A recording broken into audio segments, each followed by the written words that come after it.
Hello everyone, welcome back to the channel. In the previous episode, Diep's life quietly turned in a different direction, one she herself had never dared to imagine. After years of drifting, after so many moments when hope seemed completely exhausted, Diep finally found her biological mother. The reunion came suddenly, intensely, and burst forth in tears. Tears of happiness, of regret, of years of separation that could never be made up for. In that moment, Diep believed it was a miracle fate had granted her after so much loss. But that miracle did not come with joy alone. It brought with it a challenge greater than anything Diep had ever faced before. When the day of reunion came to an end, when emotions had barely had time to settle, her mother said something that made Diep's entire world sway. She wanted to take Diep and little Nie abroad to live, to a place with better conditions, a clearer future, and a sense of security that Diep had never dared to dream of in her entire life.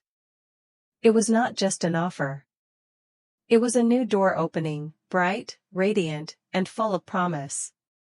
But at the same time, it was also an invisible blade cutting deep into Diep's heart, forcing her to choose between the two most sacred things in her life.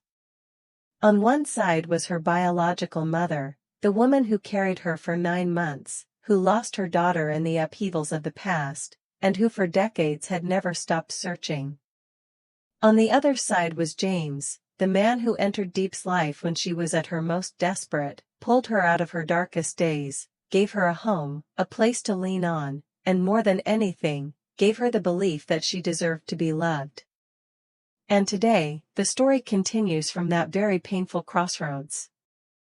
That night, Diep could barely fall asleep. The room was submerged in silence and darkness, broken only by the soft, steady breathing of little Nie. Diep lay on her side, wrapping her arms tightly around her child, as if loosening her grip even slightly would cause the fragile world she had struggled so long to protect to shatter before her eyes. The warmth of the small body against her made her heart ache. Nie slept peacefully, her innocent face unaware that at this very moment, her mother was being torn in two by thoughts with no escape.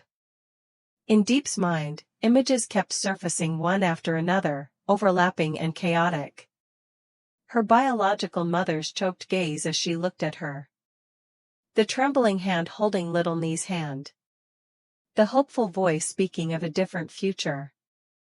And then, James's quiet face, his silent patience, the days he had stood by and protected the two of them without a single complaint, without ever asking for anything in return. On one side was her mother, the woman who had lived most of her life in regret over losing her child. On the other was James, the man who gave Diep a new life when she had almost nothing left. These two images collided endlessly in her mind, making Diep feel as though she were standing in the middle of a storm, unable to know which way to go. Diep understood clearly that her mother was not only offering her the love of blood and flesh. She was also offering another path, a more concrete and secure future for little Nie. In that place, her child could receive a proper education, better medical care, and grow up in a stable environment, no longer haunted by the daily fear of scarcity as before. As a mother, these were things Diep could not ignore. Yet the more she tried to reason with herself, the more her heart ached. Because deep down, Diep knew where her heart was leaning. Every time she thought of James, a sharp pain struck her chest. He did not promise her a life of luxury, but he gave her a sense of safety. He did not promise a brilliant future, but he was always there during her darkest days. That quiet presence had become an inseparable part of Diep's life, like breathing, like habit, like a support she did not know how she could stand without. Diep gently tightened her arms around little Nie, tears silently soaking into the pillow. She knew that the choice ahead would not only change her own life, but would also determine the future path of the child sleeping peacefully in her arms.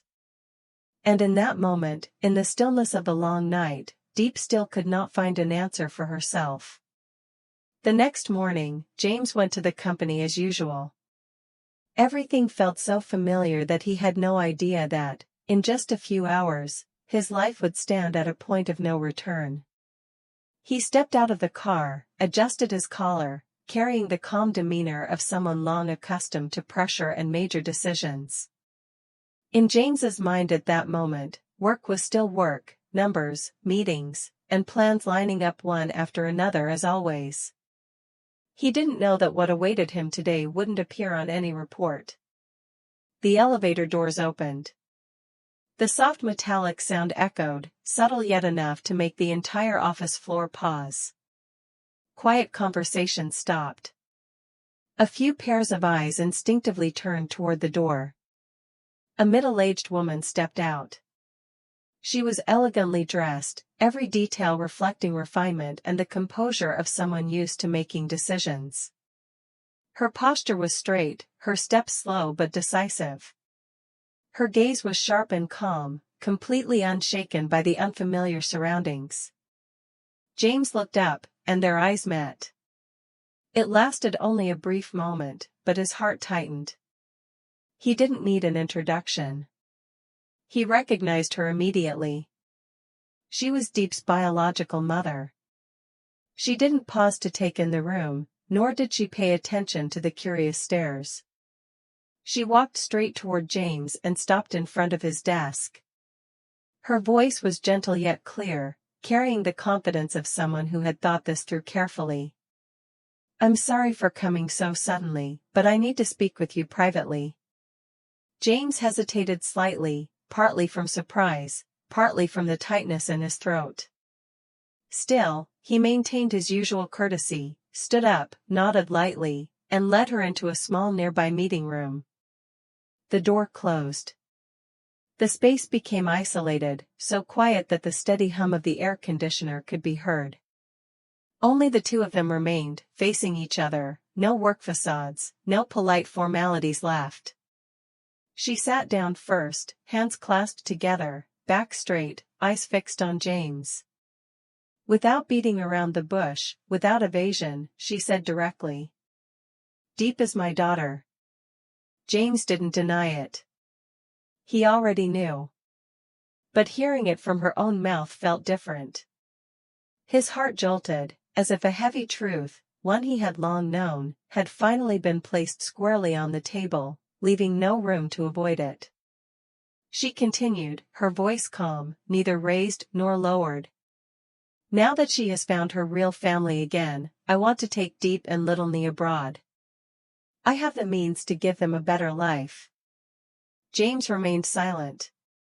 He understood the mindset of a mother all too well.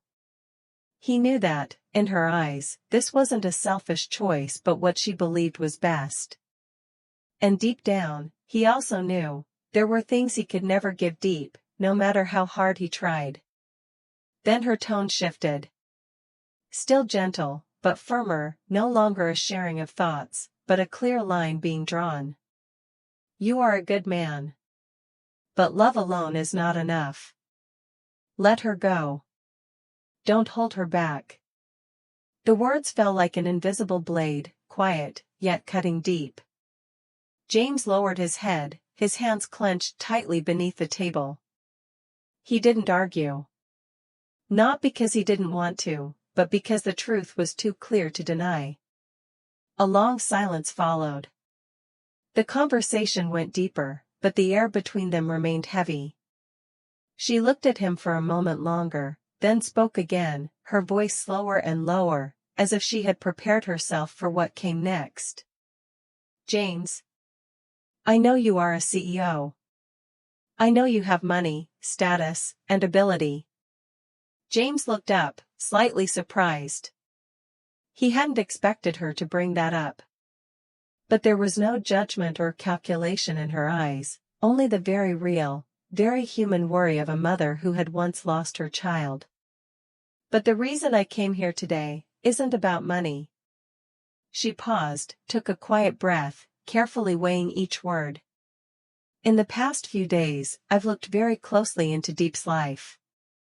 I've also looked into your family." James tightened his hands. A growing sense of foreboding settled in. Your father does not accept Diep. The sentence wasn't loud, but it landed heavier than any accusation. A woman who was once sold into marriage, who was abused, who lived at the very bottom of society. In his eyes, Diep is not worthy. James stayed silent. He didn't refute it. His silence was the answer. Her voice trembled slightly, not from weakness, but because her deepest fear had been touched. I already lost my daughter once. I can't let her stay in a family where she must always bow her head, endure silently, and be hurt. She looked up. Her eyes were red, but her resolve was unwavering. James, I don't deny your feelings. I know you love Diep. I know you protect her. She placed her hand on the table, each word slow but firm. But love isn't always enough to stand against family prejudice. I don't want Diep to spend her whole life living cautiously, under the contemptuous gaze of others. James took a deep breath. His chest felt unbearably heavy. He understood everything, and that understanding hurt more than any criticism ever could. I want my daughter to have another choice. A place where she doesn't have to carry the burden of her past. A place where no one has the right to look down on her. She looked straight at James, no pressure, no command, just a very quiet plea. If you truly love Diep, please give her the right to choose the path with less pain. When she spoke again, she didn't press him or add pressure. Her voice lowered, almost like a final reminder. You know your father will never accept Diep. Are you certain she won't suffer if she stays by your side? James closed his eyes. Images he had deliberately ignored surfaced in his mind. Diep standing quietly at the back during family gatherings, her forced smile under scrutinizing eyes. The half-spoken remarks, the seemingly casual judgments that nevertheless cut deep. He loved Diep. But he couldn't be certain he could protect her from everything. His voice grew hoarse, low, and slow, as if each word were being pulled straight from his heart. If leaving me is the way for Diep to suffer less, then I will accept it. From that day on, James almost completely vanished from Diep's life, in the quietest and most absolute way. He didn't come home. He didn't answer calls. He didn't reply to any messages. James's absence was not loud, not marked by goodbyes, yet it was suffocatingly heavy. It seeped into the smallest moments of the day, leaving behind voids Diep couldn't fill.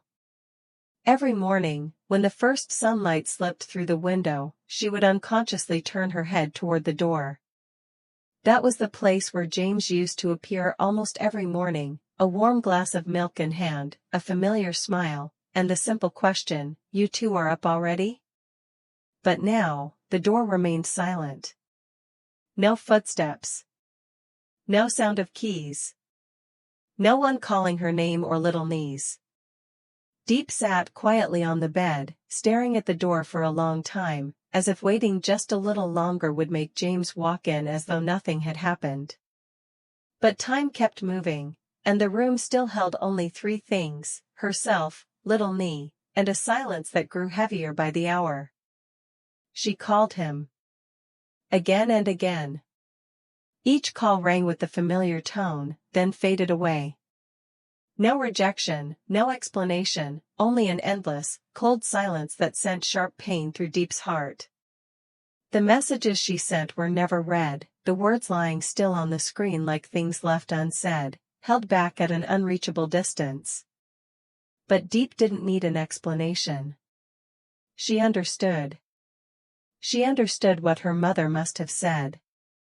And she understood what James had chosen. He chose to step back, to disappear from her life, not because he didn't love her, but because he loved her too much.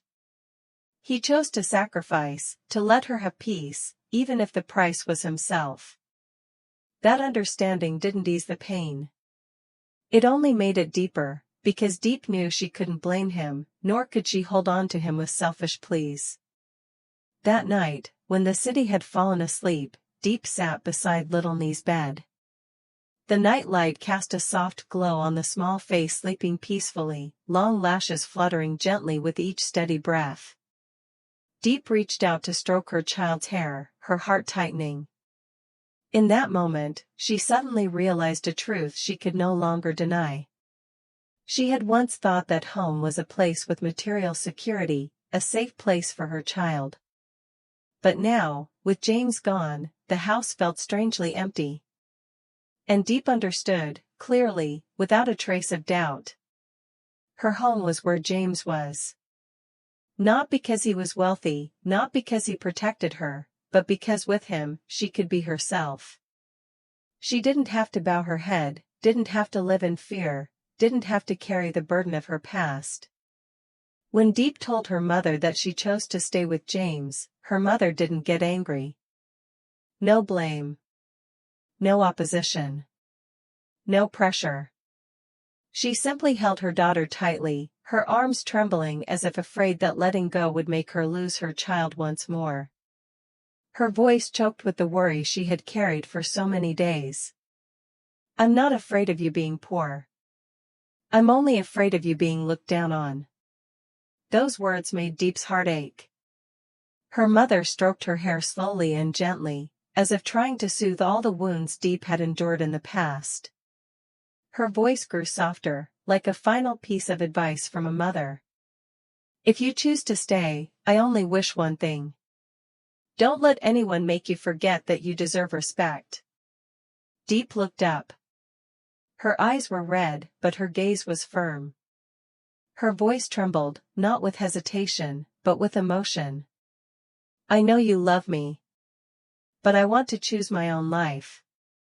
She paused, took a deep breath, gathering every bit of courage she had left. "I will stay. With James. And I will raise Little Nee in my own way." The room fell silent. Her mother remained quiet for a long time. It wasn't a heavy silence, but one of acceptance, a moment for a mother who had once lost her child to let go of her fears. Then she stood up, stepped forward, and held Diep tightly, her embrace full of love. "I respect your decision. As long as you're happy, I accept it." In that embrace, Diep broke down in tears. Not the tears of weakness, but the tears of release, of pain finally named, of a woman who at last dared to choose her own life, even though the road ahead was still filled with challenges. That afternoon, Diep barely thought anymore. Once the decision was clear in her heart, she knew only one thing: she had to see James immediately. She rushed out of the house, leaving behind her last traces of hesitation, carrying with her a single belief: if she didn't say it now, she might lose him forever. In front of the company gate, Diep waited for a long time. People streamed in and out, everyone with their own destination, while she stood still, her eyes never leaving the exit. When James finally appeared, Diep's heart tightened. He looked thinner, exhausted, with dark circles under his eyes from lack of sleep.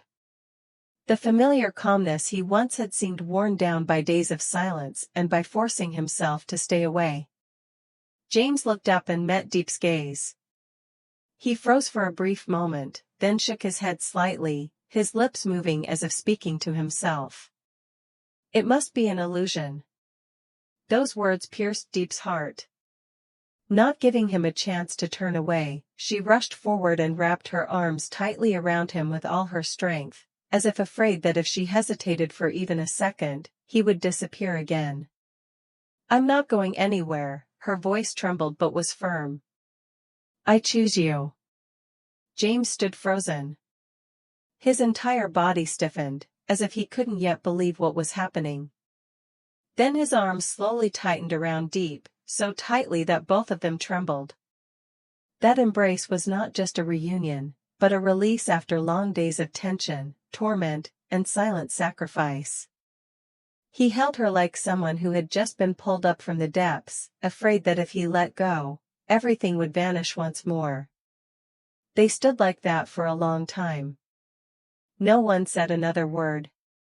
Everything that needed to be said seemed to pass through that embrace, the choice, the understanding, and the promise that didn't need to be spoken.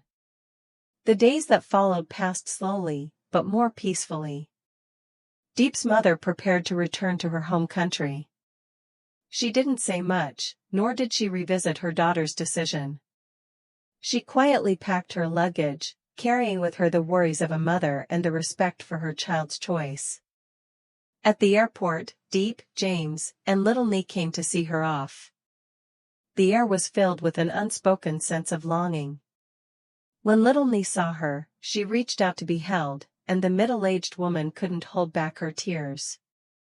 She held her grandchild close, kissed her gently on the forehead, as if trying to etch that moment into memory. When it was time to say goodbye, she looked at Diep for a long while. Her eyes no longer held the worry they once did, only gentleness and acceptance. Then she turned and walked toward the departure area without looking back, as if afraid that if she did, she wouldn't be strong enough to leave. The plane took off. The sound of the engines rose, carrying away all the emotions that had not yet been put into words. Diep stood quietly, holding James's hand tightly. This time, she no longer felt empty or uneasy. In her heart was a rare sense of calm, the feeling of someone who had dared to choose and was ready to take responsibility for that choice. She tilted her head and rested it gently on James's shoulder. She didn't need to look at him to know he was there. And this time, she was no longer afraid of losing him. Because she had chosen right. But the story does not end here. What Diep has just gone through is only the surface of a past that remains deeply buried. After her decision to stay, after the reunion embrace and the brief peace she seemed to have found, there are still shadows that have never been named. Her mother's past is not only about years of wandering or the pain of losing a child, but also about secrets she never had the courage to speak of, even when standing in front of her own daughter. The truth about the past, about why Diep was sold, about how a child could be so cruelly separated from her biological family, remains a haunting question. It was not a single incident, but a chain of choices, silences, and invisible hands that pushed Diep's fate onto a path filled with suffering. Behind that tragedy, who were the people involved? Who made the decision? Who chose to look away? And who benefited from the pain of a child? All of it still lies buried in the past, waiting for the day it will be uncovered. Scattered fragments that once seemed unrelated will gradually connect, piece by piece, revealing a complete picture Diep has never seen before. And when that truth comes to light, it will not only change how Diep views her past, but will also put her present relationships to the test. The road ahead for Diep, James, and little Nee is still long. Will the peace they have just found be strong enough to withstand the storms that are about to come? Or will the secrets hidden for so many years once again pull them into a cycle of pain and difficult choices? All will be revealed in the next episode. Don't forget to stay tuned. Xin chào mọi người. Mấy lần tóc tai nhìn nó ghê quá. Cột lại cái tóc nha.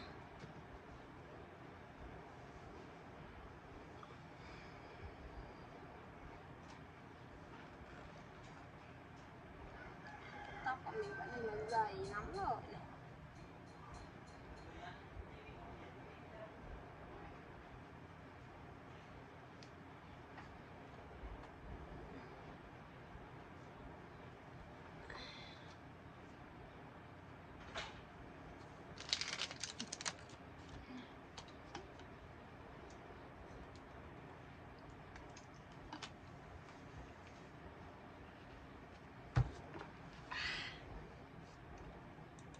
Đi xe nha mọi